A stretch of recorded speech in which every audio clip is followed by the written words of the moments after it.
Welcome back to Adventure Repeats. Glad to see you here. So, you bought an old boat, you want to make sure it's tuned right. You put a new carburetor on and you need to get it adjusted, or you just want to simply make sure it's running where it should be. So, this is going to be your video for it. We're going to go through the step-by-step process and how to check and make sure your Holley carburetor is tuned up and ready to go. So, be sure to stay tuned. So, first thing to do out of the Holley carburetor out of the box is check to make sure this accelerator pump spring right here, that this arm is not pressed in at all. Make sure it's pressed all the way back out and there's no more slop, because sometimes this spring comes a little factory set where it's actually pushing down this diaphragm, so when you actually have full throttle stroke you run out of spring compression, so you don't actually get the full accelerator pump pushed in there. So the way you adjust it is you got the nut up here right there, and I just compress the spring a little bit to allow that arm to push back up. And now it's just barely touching, it's just freely moving, so that way when I hit the accelerator it will get it right away and it will get the full sweep of the throttle for the jets and the accelerator pump inside the carburetor. So that is one thing I always like to make sure is right, just because sometimes it can be hair off or somebody may have just tuned it a little tight and just put some pressure on the accelerator pump. And yeah, when you press it down it goes that way. I'm going to make sure it's pressed up and there's no more up movement in that arm. After that, if you have an electric choke, this is where we need to check this. So you got to always make sure you got 12 volt power going into the power wire to that. Otherwise this choke will never actually disengage the butterfly. So that is the next thing to check, to make sure you have 12 volt power. If not, you can always tune this out so it's open, or just make sure you have it fixed.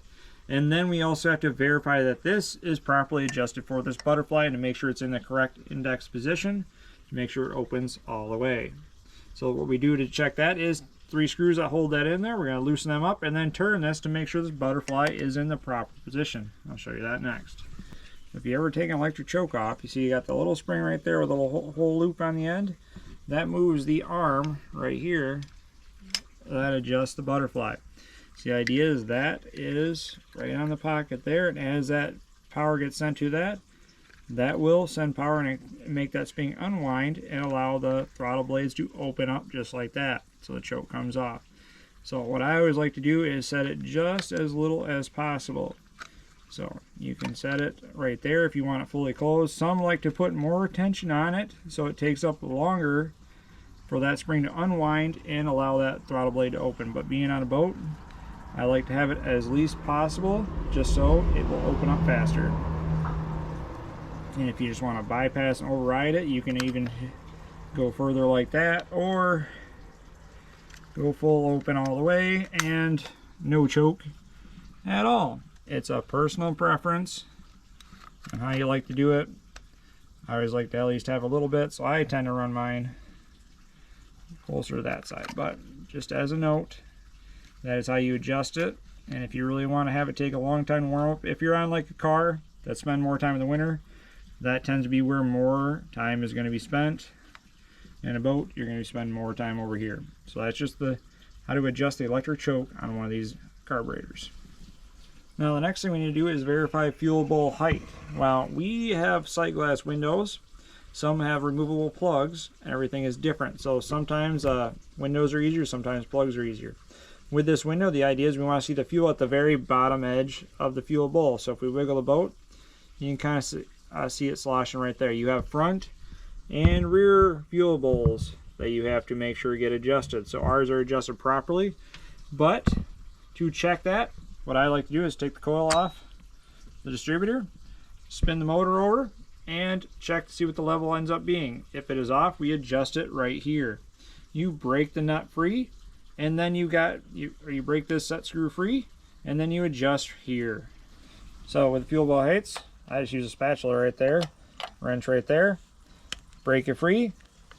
Clockwise, we'll raise the fuel bowl height.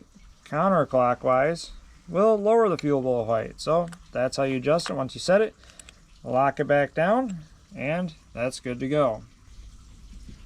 Every time you make an adjustment of the fuel bowl, front or rear, you want to make sure you either if you have a plug, take the plug out and slosh the fuel out till the fuel comes out. Or since you have a sight plug, you want to take some fuel out of it, so when you restart it and recheck it, the fuel level will raise or lower to be where it needs to be. So if you have a sight window like we have right here, We just can't let fuel slosh out. So what I like to do over here is just do the pump right here. Just press the accelerator pump a couple times. That'll take some fuel out of the bowl. So when I crank it over again, that will raise or lower the fuel bowl level. And when we check it, we'll be good to go. So it's easy to do just like that. You do that front and rear to make sure it's set before we even start up the engine. Once we get it set, we can then put the coil back in, and then we'll start setting idle adjustment screws. This being a 4-barrel carburetor with front and rear metering blocks, you have 4 screws. One right here, one on the other side, one on the back, then one on right there. And we're going to go through and adjust them on all 4 corners until it gets tuned out properly. And to adjust them, you use a vacuum gauge.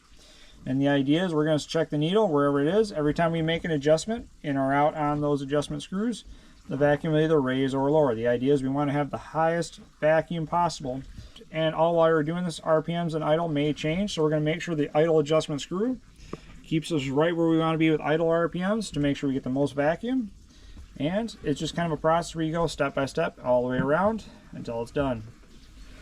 Vacuum gauge I just have hooked up to a vacuum line down to a lower carburetor base port, so we have full vacuum all the time. You can't just run off like a port vacuum or a side upper vacuum. It has to be a full manifold vacuum. You can use the front or rear port. The front port's easy to get to, and so that's what I use it to check to set all the idle screws.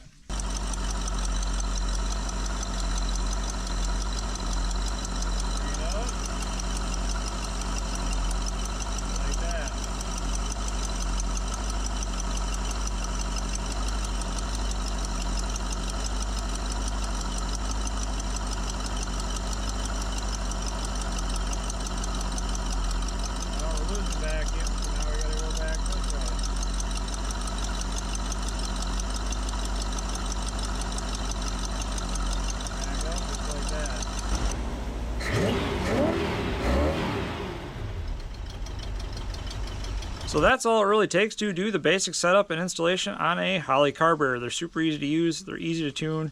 Hopefully you can like the video. Comment, tell us what you think, tell us what you want to hear about, and subscribe. We got a lot of great content coming on, a lot of great content on the channel, so be sure to check it out. And remember to have a great adventure.